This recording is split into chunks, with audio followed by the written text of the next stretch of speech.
Hello and welcome to BWTV. Prime Minister Julia Gillard surprised us all this week by announcing a September 14 election date. While it's not quite 9 months away, the result is sure to cause quite a few Labor pains for the government, if you believe the polls.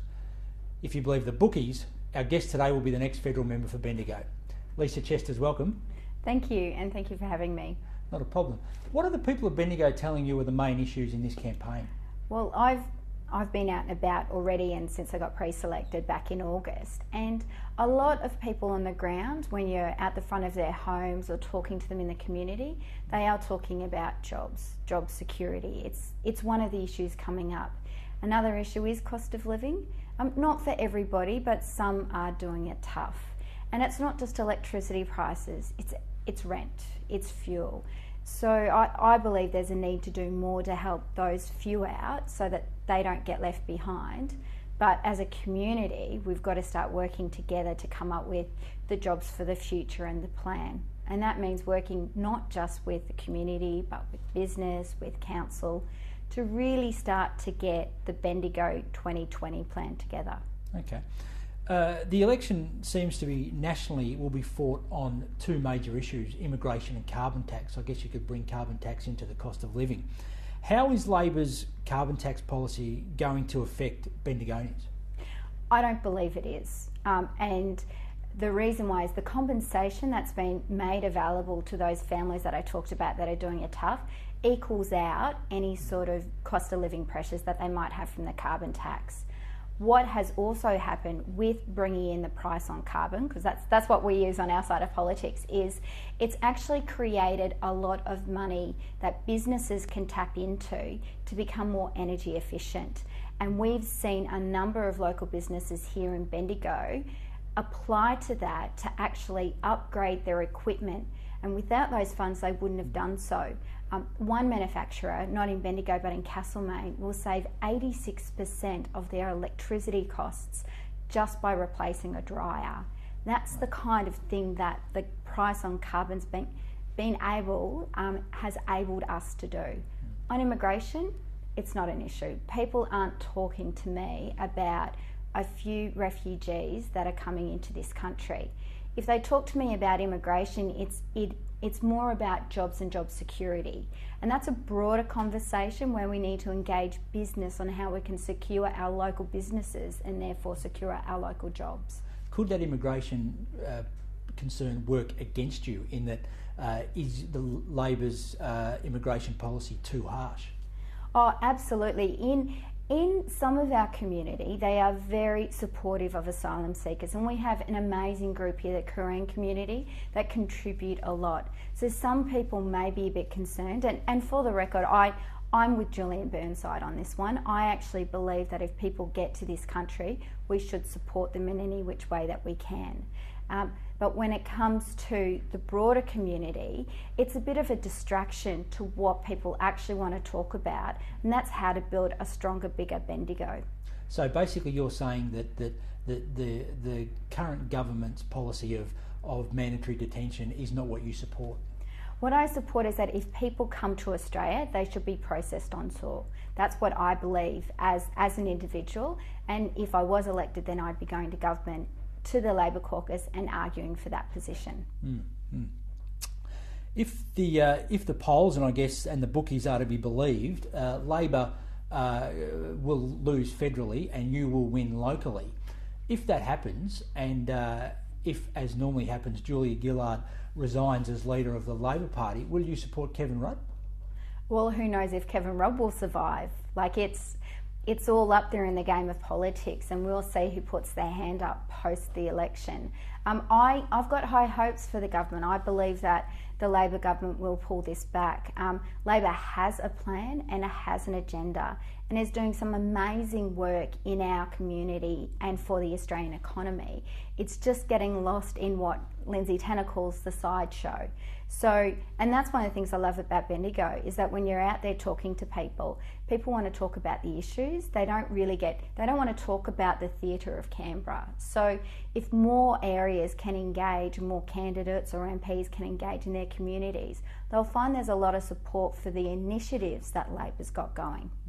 Speaking of sideshow, Greg Bickley, your Liberal Party opponent, has made a fair bit of his localness and his born and bred localness, and I guess in turn basically suggesting that you're not a local. How do you address that issue with those that you meet? Well, first of all, I tell people, I say, well, I live in Flora Hill. It's where the Bendigo University is, the Bendigo La Trobe campus. So that's the first thing. I live here. And the second thing, I kind of make it, remind people, well, 100,000 people weren't born at the Bendigo Hospital.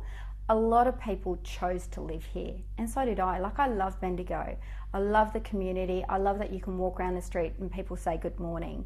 We've got a real community spirit here, and that's why I chose Bendigo and Central Victoria, like so many others. Especially in the last 10 years, I guess so many people are moving from Queensland, from Sydney, like myself, from Melbourne to Bendigo.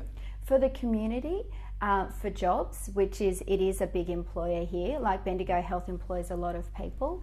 And what's next? If you can't run for Parliament because you weren't fourth generation Bendigo, like what happens next? You can't vote? Like it's wedge politics that I think is quite nasty, and saying there's us and them. And what I'm really keen to do is actually, do what Bendigo does really well and sort of foster that. We're in this together. It doesn't matter whether you've just moved here, you've been here for generations. We all love Bendigo and we're in this together. Speaking of Bendigo Health, one of the contentious issues to already arise in this local campaign is health funding. In your view, is it good for a Labor government to commit to a funding policy and a funding strategy that could see money, if not taken out, but definitely a lot less more delivered than was originally promised to hospitals?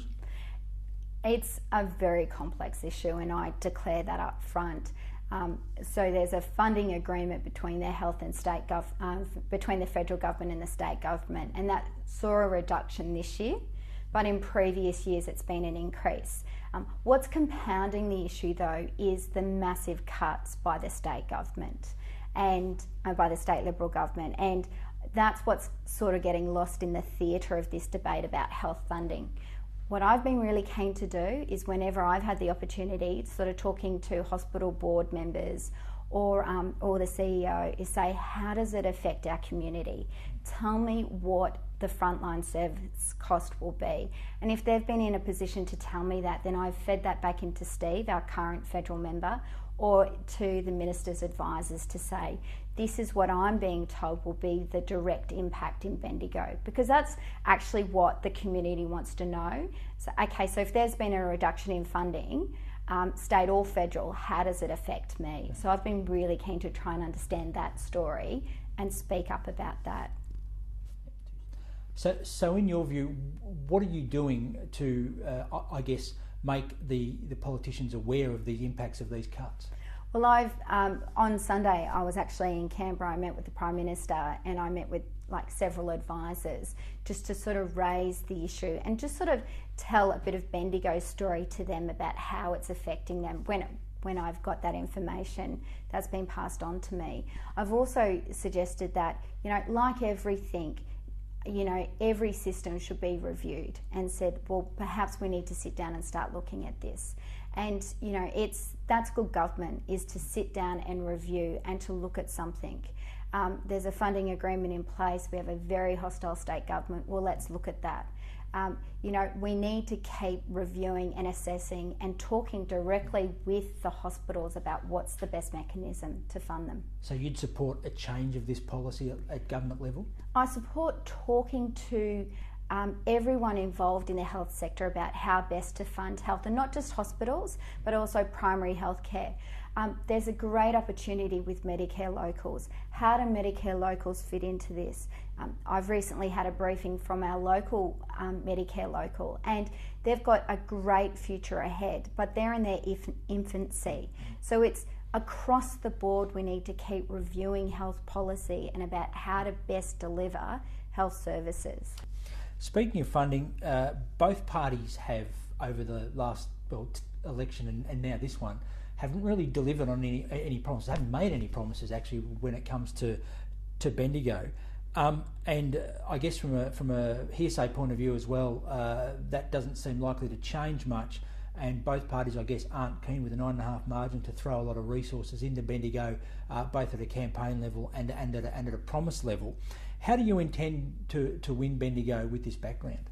Well, I'm more like I said before, I was down in Canberra on Sunday, and every chance I get, I'm talking to ministers and ministers' advisors and the Prime Minister about the great work we've got going on in Bendigo. Like, we're thinkers. We've got amazing innovation going on, particularly in areas like finance, our finance sector, like health, e-health, and what's happening up at Bendigo Health is very exciting, and like manufacturing.